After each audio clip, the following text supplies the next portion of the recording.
parents are in charge. So just to kind of give everybody a background of what happened today, can you kind of tell us about HB's 563? So House Bill 563 is the School Choice Act. And they're basically, what today is they were trying to link it to Section 184 and Section 59. They were also talking about how whether it should be a tax credit or a tax deduction, which either way, they were trying to compare it to like selling Microsoft shares. Either way, it's our money. If school's going to lose money, that's a really good incentive for them to step up their game. They were basically saying that it's a 1-to-1 ratio. It should be, my taxpayer dollars should follow my child wherever I choose to put my child. As far as taking away from public schools, their main argument was that we'd be taking the money away from public schools and putting them in to private schools. But that's not the government's choice. That's my choice. Right. And there are some good public schools out there. It doesn't necessarily have to go all to private schools. But whether I want to put my child in private, charter, or homeschool, or another public school, that's my choice. They're basically saying that the tax dollars would be like a donation to the school that the parent would choose, is basically what they're trying to say and flip it now, which would not, because we pay the tax dollars already to go to the schools, so that funding should follow the child to wherever school they decide, the parent decides to send the child to. And they kept comparing these monies that like parents, the taxpayer dollars, whether it should be considered a donation, a tax credit. Correct. And they were trying to compare it to as if I had Microsoft stocks and I'm selling it, then I'm making a profit off it. But either way, my tax dollars, that amount of money that I'm paying doesn't change.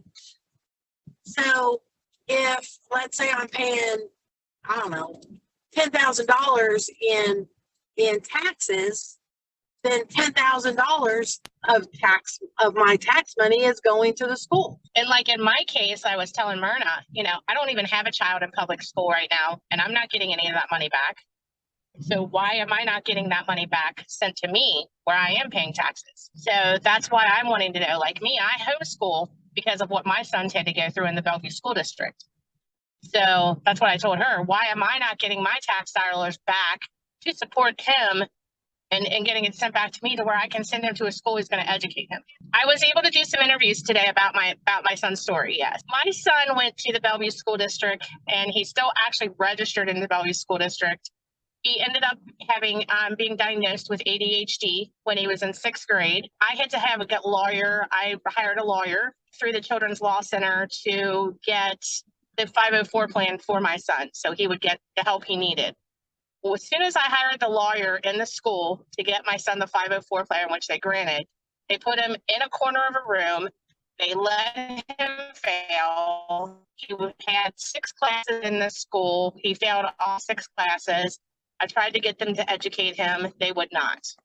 They ignored him completely. I fought tooth and nail trying to talk to them about letting him go to another school district that would fit his education. They refused to release him from the Bellevue public school system. This is why I am fighting so hard for school choice, because students like my son, who has every right to an education that I pay tax dollars for, has not gotten an education, and now I homeschool him because I have no other choice. What was today about? It was just the Kentucky Supreme Court justices and the Attorney General's office.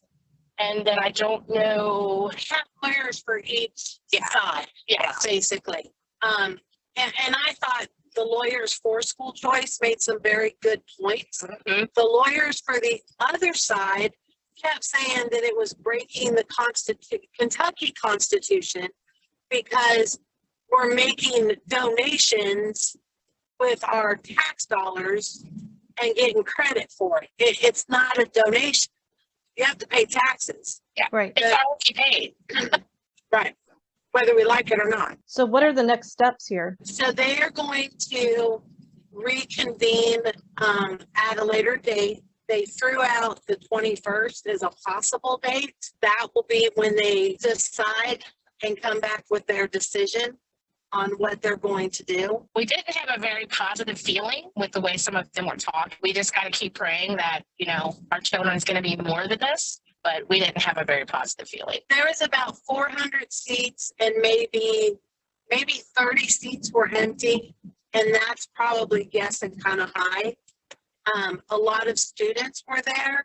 There was a lot of support for school choice in that room. Yes, absolutely. Once they reconvene, will a decision be made at that point? I would assume that they are looking to make that decision as soon as possible. So say if they decide to go forward with school choice or parent choice, however you want to say it, when would that go into effect? Would that be this year? Would it be next year? I would think it would have to probably become the first of the year. Between the three of us, we recognized Bridget Ely. I don't remember what district she ran for. She was there. Senator Southworth was there. Right. Of course, Steve Rollins. Jerry Girding for state rep. Yeah. Dick Inez from the Bluegrass Institute was there. Several circuit and district judges there from around Kentucky. I did have a chance to talk to the Attorney General's office as well and tell them my story about my son, and they are supposed to have someone reach out to me as well. Did you make any contacts with anybody, other Moms for Liberty or any other organizations that are fighting back? There was one lady from Jefferson County Moms for Liberty there.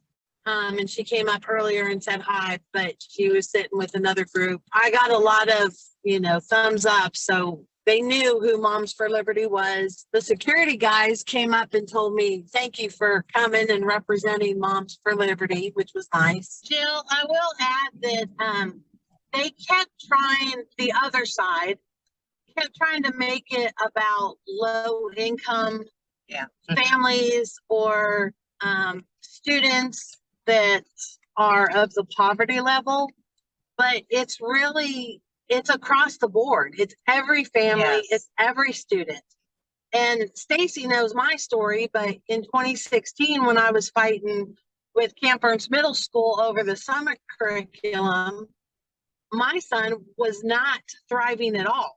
That was not the proper learning environment for him or the proper curriculum. I made the decision to put my house on the market and move to Fort Thomas schools and put Austin there. And my house didn't sell in the time frame that I needed it to. So it went into foreclosure and I got lucky with a short sale, but I practically went into financial ruin just because of my son's education. And had we already had a school choice bill in place, I could have taken him to Fort Thomas independent schools without having to move to Fort Thomas. They also want to they also talked about it being only 6 counties. I find that hard to believe. It's not just 6 counties. This affects the whole state of Kentucky. Right. And every child in the state of Kentucky. It's not just 6 counties, and it's not 6 counties that has 150,000 people in it. Right. It is about every child in the state of Kentucky. Right. And that's where we've got to start fighting and telling these people that, our children are important. Have you seen the podcast that we did with Dick Ennis when we talked about the poverty levels of, I think it was Gray County versus maybe Fort Thomas, how they have implemented that reading program and how income has nothing to do with it. It's how these kids are being taught. It has nothing to do with income. Well, like I was telling Mirna on the way down here too, this is another way of looking at things. We've got them saying we've got so many, like Newport District, they're saying they have so many homeless that are sleeping on couches. But, that's those people that are considered homeless get a school choice. They can go to any school in in the state of Kentucky they want to. Why is it the homeless that get a school choice, but our children that we pay tax dollars on doesn't? And Dick Ennis will be at the Moms for Liberty meeting on Thursday, October 27th at 6:30 p.m. at the Fort Thomas Library. Everybody is welcome to attend and hear what he has to say. Usually our meetings go about an hour to an hour and a half. So They can have a wonderful evening listening to all of Dick's information that he's going to be bringing. Do you have an agenda for that yet? What he's going to be speaking to? He's going to be addressing specifically Fort Thomas schools and how they're performing with reading. But he's also got some more information that he's going to be bringing about some of the other local school districts and comparing them to, you know, why like Clay County is performing better than a richer county. Right. Right. So it just goes to prove that income has nothing to do with it. Right. Superintendent Brian Robinson has been invited to come. We're praying that he does come. He hasn't said yay or nay. I talked to him last night at the Fort Thomas School Board meeting. I kind of put it to him as, you might want to come and defend Fort Thomas schools. And he said, well, I hope that Mr. Inez is going to bring up that we're a blue ribbon school. And I said, well, Brian, there's a lot of blue ribbon schools in Kentucky, but it's more about our reading scores and why are they not as high as they should be. Yeah, why are we not pushing teachers to learn this letters curriculum from a teacher perspective, which is where they've shown proof that it actually works and teachers should be implementing it. And then I think sometimes teachers need to go rogue on this and just take it upon themselves to take this class or whatever needs to be done and do what's best for the kids, not what the district is dictating. Absolutely. Right. Right. Well, and these districts, all the money that these districts get, you know, we're talking millions and millions of dollars. And these superintendents are making bank. Shouldn't that money be going to the teachers, the children in our school buildings? We have expensive curriculums, expensive consultants, and that money is being wasted when it should be put into the children. So let's talk about how our property taxes have gone up because we've been reevaluated, and they just passed an increase, or they're increasing, what was it, 4%? 4% school levy. Yes, 4%. So we've got 30,000 kids that had not gone back to school, and they're asking for more money. Right. Where is that money going? Absolutely. Well, they're wanting to spend it. One thing was safety, and Boone County SRO program leads the state. Plus, we have security on our. I'm not saying that we couldn't use more safety, but we have a pretty secure district. One of the things was they need to support multilingual learners, to pay for full day kindergarten, which we already have, more instructional technology. More instructional technology sounds a lot like Summit. And the fifth one is inflation factors affecting daily operations. I think they made it sound like this is a pilot program. Did I hear that? That's what they kept calling it, a pilot program.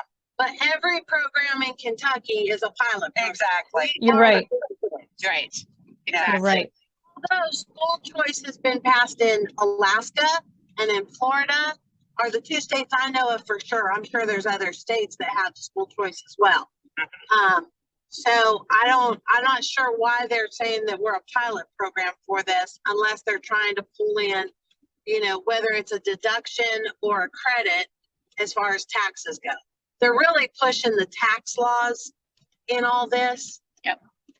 But either way, whether you give me a tax credit or count it as a tax donation, I'm not making any profits off it either way, except the profit is in my child's education. Right. I will say that I think it was Chief Justice Milton mentioned that he was very pleased, and one of the other justices mentioned it as well, that they appreciated how many of us showed up to this hearing and was showing support because we all had yellow scarves on. You could tell that the room was in favor of school choice. Correct. More than the other side.